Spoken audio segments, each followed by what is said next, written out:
প্রথম কথা আমি আমার একটা ছোট্ট পরিচয় দেব। পাথরপ্রতিমা ব্লকের আমি কনভেনার নির্বাচিত হয়েছি এবং আমাকে করেছে। আর একটা ছোট্ট কথা বলবো, আমি আজকের উঠে এসেছি আইএসএফে প্রথম ক্যান্ডিডেট হয়েছিলাম। তার একটা কারণ হচ্ছে, একটু আগে যে দাদা বক্তৃতা দিয়ে গেছিল উনি একটা সংখ্যালঘুর কথা বলে গেছিলেন। আমি যে পাড়ায় বাস করি, আজকের বিগত ৭৬ বছর ধরে যে রাজনীতি চলছে, বিভিন্ন রাজনীতি দল তারা এই শিডিউল কাস্ট পাড়াটাকে সবসময় ঘৃণার চোখে দেখে, এখন আজও অবধি। আমি যখন ক্যান্ডিডেট দাঁড়াই আমাকে কিন্তু থ্রেট দেওয়া হয়েছিল যে আপনি এই আইএসএফ দল থেকে বেরিয়ে যান। শুধু আমি একটা কথা বলেছিলাম বুদ্ধি দিয়ে, যে আপনারা যদি জিতে যাবেন তাহলে আমাকে কেন বলছেন প্রার্থী উইথড্র করে নিতে? স্বাভাবিক কথা। আমি সেই জন্য সবার কাছে একটা অনুরোধ রাখবো, আমাদের এই মথুরাপুর লোকসভা কেন্দ্রে মারামারির দিকে না গিয়ে আমরা যাতে সুস্থ মস্তিষ্কে বুদ্ধি দিয়ে বিচার বিবেচনা করে যেতে পারি, সেইটুকু আমি একটা কথা এই জায়গায় বলে যাচ্ছি। আর একটা কথা, সব থেকে বড় কথা বলবো, আইএসএফ দল যে কি সেটা আমি এই ক্যান্ডিডেট সিলেকশন হওয়ার পরে আমি বুঝতে পেরেছি। এখানে কোনো কালি নেই। আজকে টিএমসি, আজকের বিজেপি বলতে কোনো দুঃখ নেই। আমরা দেখেছি চোখের সামনে চাল চুরি, তিরপল চুরি, আইএসএফ আপনার হচ্ছে ইয়াস যে ঝড় এসছে, সরি একটু মিস্টেক হয়ে যাচ্ছে, যে ইয়াস ঝড় এসছিল, আমফান হয়েছিল, আমরা সেখানে দেখতে পেয়েছি। ইভেন আমার নিজের ঘর ভেঙে পড়েছে, সেখানে তিরপল তো দূরের কথা, কোনো সহযোগিতা দেখিনি। সেই জায়গা থেকে বলছি যে আমরা এই দল সবাই বুক ফুলিয়ে করব, এবং এই বক্তব্য নিয়ে আমার ক্ষুদ্র বক্তব্য শেষ করছি। ধন্যবাদ আমার ভাইকে। এরকম রমজান মাসে সবাই একত্রিত হয়েছে দুপুরবেলা, তো কয়েকটা আমাদের বক্তা বক্তব্য রেখেছে। আর আমাদের কিছুক্ষণ পরে আমাদের প্রিয় বিধায়ক নওশাদ সিদ্দিকী সাহেব বক্তব্য রাখবে। তো বিষয়টা হচ্ছে, এটাকে বক্তব্য হয়তো রাখবে না, আর আমিও আজকের বক্তব্য রাখবো না। আজকের কয়েকটা জিনিস, এখানে আমরা কারা আছি, সবাই কর্মী, নেতৃত্ব রাখতো, তাই তো? এটা কিন্তু ইনডোর মিটিং হচ্ছে। এখানে না টিএমসির কোনো একটা চোর এসে দাঁড়িয়ে আছে বা বসে আছে, বা বিজেপির দেশ বিক্রি করার কোনো লোক আছে, কেউ নেই। কারা আছি আমরা? আমরা আমরা আছি ইন্ডিয়ান সেকুলার ফ্রন্ট দলটাকে জেতানো লক্ষ্য নিয়ে আমরা এখানে এসেছি। কিভাবে জেতাতে হবে, কিভাবে লড়াই করতে হবে, কিভাবে মানে পাড়ায় পাড়ায় গিয়ে মেয়েদেরকে বোঝাতে হবে বা ভোটারদেরকে বোঝাতে হবে, সেগুলো জানার জন্য এসেছি। এখানে বক্তব্য দেওয়ার জন্য কিন্তু অনেক কিছু, আমি অ্যাজ এ মন্দিরবাজার ব্লক সভাপতি অনেক কিছু আমার স্ক্রিপ্ট রয়েছে, সেগুলো মঞ্চে হবে আশা রাখি, যদি বেঁচে থাকি। কিন্তু এখানে কিন্তু আমাদেরকে জেনে যেতে হবে কিভাবে আমরা সিএন ফোন করছি, না সিএন মিডিয়া, এক মিনিট কথা বলি, কথাটা বলি, সিএন ওকে কলটা করুন। তো বিষয়টা হচ্ছে, আমাদের প্রোগ্রামটা ছিল 11টা থেকে, আরেকটা প্রোগ্রাম নওশাদ সাহেবের থাকার জন্য আমরা 2 ঘন্টা একটু লেস করা হয়েছে, তো মিডিয়াদেরকে জানানো হয়েছিল। তো বিষয়টা যেটা বলছিলাম, আমরা এখানে এসেছি, আমাদেরকে জেনে যেতে হবে কিভাবে ভোট আদায় করতে হবে, কিভাবে বাপি হালদারের মতন চোর প্রার্থী, টিএমসি যারা করে চোর তো ভাই, তাদেরকে হারাতে হবে। সেই ইন্ডাকশনগুলো দল থেকে দেবে, সেগুলো নিয়ে পাড়ায় পাড়ায় প্রচার করতে হবে।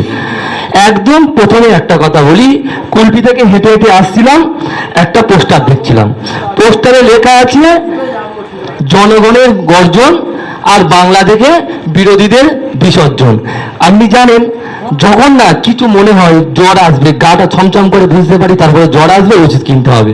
তো শাসক দল বুঝতে পেরে গেছে যে আমরা এখান থেকে বিসর্জন হবো, তাই বিসর্জন কথাটা একটু ঘুরে ঘাইরে লিখে দিয়েছে, ঠিক আছে? ব্যাপারটা হচ্ছে এরকমই। তো এখন আমাদের পাড়ায় গিয়ে কি বলতে হবে, মানুষকে বোঝাতে হবে কিভাবে ভোটটা আমাদের দাও। 75 বছর চোর ডাকাত গুন্ডা সবাইকে দিয়েছেন ইন্ডিয়ান সেকুলার ফ্রন্টের একটা প্রফেসর কলেজের। নিশ্চয়ই বুঝতে পারছেন যে কটা প্রার্থী হয়েছে, 3টে প্রার্থী এখনো নাম ঘোষণা হয়েছে, তার মধ্যে সব থেকে এডুকেট পার্সেন্ট প্রার্থী হলো ইন্ডিয়ান সেকুলার ফ্রন্টের অজয় কুমার দাস, তাই তো? এটা আমাদের গর্বের বিষয়। তো এইটা মানুষকে বোঝাতে হবে। আর একটা জিনিস বোঝাতে হবে, যেটা আমরা সবাই কিন্তু কম বেশি অন্য দল করতাম, সিপিএম করতাম, টিএমসি করতাম, বিজেপি করতাম না বেশিরভাগ, ঠিক আছে? টিএমসি করতো আর সিপিএম করতো। আমরা আইএসএফ এসছি কেন? যখন একটা অসহায় নিপীড়িত শোষিত মানুষের দল যখন তৈরি হয়েছে, আমরা সবাই ভেবেছি এই দলটা করতে হবে। তাহলে এরকম গ্রাউন্ড লেভেলেও মানুষও অপেক্ষা করছে এরকম একটা দলকে ভোট দেওয়ার জন্য। কিন্তু আমাদেরকে শুধুমাত্র কর্মী সবাই এসে হই হুল্লা করলে হবে না। কোথায় বসবো, কি হবে, সামনে বসবো না পেছনে বসবো, দূর থেকে দেখবো না কাছ থেকে দেখবো, এটা বড় ব্যাপার নয়। আপনি যদিও অ্যাজ এ লিডার হয়, নওশাদ সিদ্দিকীর পাশে বসে মিটিং করার মতো দক্ষতা আপনার তৈরি আছে, তাহলে আপনাকে মনে করতে হবে নওশাদ সিদ্দিকীর প্রার্থীটাকে জেতাতে হবে। কিভাবে জেতাতে হবে তার পরিকাঠামো তৈরি করতে হবে। আর একটা কথা আপনারা লক্ষ্য করবেন, শুনেছেন আমাদের ঈদের ছুটি, আমি মুসলিম ধর্মে বিলম্ব করি, আমার নাম মহিদুল ইসলাম। আমাদের যারা সিনিয়র যারা নেতৃত্ব ছিল, আমি ছোটবেলায় স্কুলে পড়তাম, প্রায় ঈদ আসতো, সবাই বলতো ঈদের জন্য 2 দিন ছুটি দাও, 3 দিন ছুটি দাও, অনেক কিছু বলতো। সেখানে অনেক আমাদের যারা মুসলিম নেতৃত্ব তারাও বলতো, হিন্দু নেতৃত্বরা বলতো। সব থেকে মানে অবাক করার বিষয়, রামনবমীর মতন একটা যেখানে প্রতিবাদ না করাতে 2 দিন এক্সট্রা করে ছুটি দিয়ে দিল, অথচ ঈদের জন্য গলা ছিঁড়ে যাচ্ছে। এই সরকার টোটালি হচ্ছে কি বিজেপির কথা শুনে চলে। সেটাকে মানুষকে বোঝাতে হবে, এদেরকে এরা শুধু সেটিং আছে, এদের সেটিং আছে, এরা দুজনে এদের মতন করে ভাগ করে নিয়ে ভোট করে, এটা পাড়ায় থেকে বোঝাতে হবে। আর একটা জিনিস বুঝুন তো, আমাদের জেলার সভাপতি আব্দুল মালিক মোল্লা সাহেব এসছে, ওনার জন্য একটু সবাই একটু তালি দিন, ঠিক আছে? আমাদের আইএসএফ জিন্দাবাদ, ইন্ডিয়ান সেকুলার ফ্রন্ট জিন্দাবাদ, আইএসএফ জিন্দাবাদ। দক্ষিণ দিনাজপুর জেলা সভাপতি আব্দুল মালিক মোল্লা জিন্দাবাদ। আচ্ছা ঠিক আছে, তো যাক, যেটুকু বলছিলাম বলি। তাহলে আমাদেরকে এসে আগে বসবো পিছিয়ে বসবো এখানে হয়, আমাদেরকে লক্ষ্য করতে হবে আমাদের গ্রাউন্ড লেভেল থেকে ভোট কিভাবে হবে, কিভাবে ভোট মানুষ আমাদেরকে প্রার্থীকে দেবে, তার পরিকাঠামো তৈরি করতে হবে।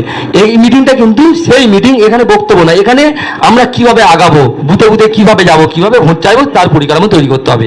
আপনি বলুন তো, এই সরকারটা শুধু ভিক্ষার উপরে চলছে, কে কত ভালো ভিক্ষা দিতে পারবে। আমি শুনছিলাম এই বিজেপি সরকার বলছে আমি যদি ক্ষমতায় আছি আমি লক্ষ্মীর ভান্ডারটা 5,000 করে দেবো। বলুন তো কেন এরকম টাকা নেবো, আমি তো খেটে রোজগার করবো। তো এইটা মানুষকে বোঝাতে হবে যে আমরা ভিক্ষা নয়, খেটে রোজগার করতে হবে। আপনি বলুন তো, এই মমতা ব্যানার্জি সরকারটা কোনোদিন একটা ফিতে কেটেছে দেখেন? সেফটিং কারখানা যে একটা করে একটা কারখানার উদ্বোধন করেছে? করবে না। যখন আপনি দেওয়ালে ফিট ঠেকে যাবে, আপনাকে যে 5 টাকা দেবে, 5 টাকার জন্য আপনি লাইফে তার কাছে যাবেন। এই দেওয়ালে ফিট ঠেকে দেওয়াটা হচ্ছে কি এই সরকার, দুটো সরকারের হচ্ছে কি মূল লক্ষ্য। এটাকে মানুষকে বোঝাতে হবে। কারা ক্যান্ডিডেট হচ্ছে, যারা লক্ষ লক্ষ কোটি কোটি টাকা দিয়ে প্রার্থী হচ্ছে। আর আমাদের ইন্ডিয়ান সেকুলার ফ্রন্টে যারা গ্রাউন্ড লেভেল থেকে মাটির মানুষ উঠে আসছে, কলেজের প্রফেসর, সব থেকে আমাদের তো বলার একটা জায়গা রয়েছে যে ইন্ডিয়ান সেকুলার ফ্রন্টের এমন একটা প্রার্থী যিনি অ্যাডভোকেট, এই অধ্যাপক কলেজের, সেটা তো আমরা বলতে পারবো। তো সেই জন্য আমাদের এখান থেকে আমাদের প্রতিজ্ঞাবদ্ধ হতে হবে যে আমরা বুথে যাব, মানুষকে বোঝাতে হবে। আপনারা অনেক দিন সারা বছর ভোট দিয়েছেন, আইএসএফ কখনো লোকসভাতে আসেনি। একটা বছর দেন, যদি না ভালো করে আবার আপনি চেঞ্জ করবেন, এটা তো কারোর তো বাধা নেই। তাহলে আপনি এরকম মানুষকে বোঝান। 75 বছর সবাইকে দিয়েছেন, একটা বছর ইন্ডিয়ান সেকুলার ফ্রন্টকে দাও। আপনাকে আর একটা তথ্য দিই, 1991 সালে, আমার অত রাজনীতি কেরিয়ারে তখন আমি ছোট্ট ছিলাম, 2 বছর বয়স, 1990 সালে জন্ম। 91 সালে একটা লোকসভা ইলেকশন হয়েছিল, সেখানে লড়াই করেছিল সিপিএম এবং কংগ্রেস। আমি ঘেটে দেখছিলাম, সেখানে কংগ্রেস আর সিপিএম লড়াই করেছিল, সেখানে বিজেপিও লড়াই করেছিল। সেখানে বিজেপি ভোট চেয়ে পেয়েছিল মাত্র 2000। তারপরে 93 সালে আর একটা ভোট হয় লোকসভা ইলেকশন, সেখানেও সিপিএম এর সঙ্গে কংগ্রেসের ভোট লড়াই হয়, সেখানেও বিজেপি পরাস্তিত হয়। হওয়ার পরে তারপরে দুটো ইলেকশন দেখলাম 1998 এবং 1999, সেখানে বিজেপি নেই, সেখানে টিএমসি থেকে দিয়েছে। এটাই থেকে আমি অনুভব করলাম যে ওরা বললেই আমাকে দ্বারা তো হবে না, ওখানে ওরা বাঙালিরা ওরা আমাকে মানছে না, তার কাজ কর, তুই আমার বোন, তুই যা ওখানে গিয়ে লড়াই কর, করে দেখ যদি হয়। সেখান থেকে দুটো ইলেকশন টিএমসি লড়লো, লড়ার পরে 1998 1999 লড়াই পরে তখন টিএমসি ভালো সংখ্যায় একটা ভোট পেয়েছিল, সিপিএম জিতেছিল ঠিকই। তারপরে হঠাৎ করে দেখছি 2004 সালে আবার বিজেপি প্রার্থী হয়। মানে কি বলুন তো, আমি আপনাকে বললাম আপনি যান, আপনি আমার বোন হন, আপনি যান লড়াই করুন। এবারে যখন বোনের পায়ে গেছি, তাহলে আমি দাদা বলবো তোকে তো পাঠালাম, তাহলে আমাকে একটু জায়গা করে দিবি না? তারপরে 2 বছর পরে আবার ওকে জায়গা করে দিল, দেওয়ার পরে আস্তে আস্তে বিজেপিকে বিস্তার করে দিল। তো কথা হচ্ছে কি বলুন তো, এরা হচ্ছে কি নাটক করে এই রাজনীতির জায়গাটা ধরতে চাচ্ছে, যাদের দ্বারা হবে তাদের দ্বারাই করতে চাচ্ছে। সেই জন্য বলছি মানুষকে বোঝান। এখানে বক্তব্য দেওয়ার জন্য তো অনেকগুলো আমাদের প্রোগ্রাম হবে 2 মাস ধরে, সেখানে অনেক কিছু হবে, কিন্তু এখান থেকে আমাদেরকে বুঝতে হবে আমরা কাল থেকে যে ঝাঁপাবো, কিভাবে মানুষকে বোঝাবো, কিভাবে কন্টেন্ট করব, সেগুলোকে আমাদেরকে মাথায় নিয়ে এগিয়ে যেতে হবে। ঠিক আছে, পাড়ায় পাড়ায় ঘুরতে হবে। ঠিক আছে, তো যাই হোক আমাদের অনেকে আছে বক্তব্য রাখবে। ঠিক আছে, তো এখানে আমি আমার ছোট্ট বক্তব্য শেষ করলাম। আমরা সবাই এই লড়াই আমাদের নিজেদের লড়াই, এটা হচ্ছে গিয়ে নওশাদ সিদ্দিকীর লড়াই নয় শুধু, এটা আমাদের হচ্ছে গিয়ে অজয় কুমার দাসেরও লড়াই নয়, লড়াইটা আমাদের সবার, কারণ প্রান্তিক শ্রেণীর মানুষের লড়াই। তাই আমরা সবাই আজকের পর থেকে আমরা ঝাঁপিয়ে পড়ি যে আমাদের প্রার্থীকে জেতাতে হবে। এইটা মাথায় নিয়ে আমার আর এই ছোট্ট বক্তব্যকে আমি শেষ করলাম। ইন্ডিয়ান সেকুলার ফ্রন্ট জিন্দাবাদ, আইএসএফ জিন্দাবাদ, নওশাদ সিদ্দিকী জিন্দাবাদ। ধন্যবাদ মহিদুল ভাইকে। এখন আপনাদের সম্মুখে বক্তব্য রাখবেন রায়দিঘি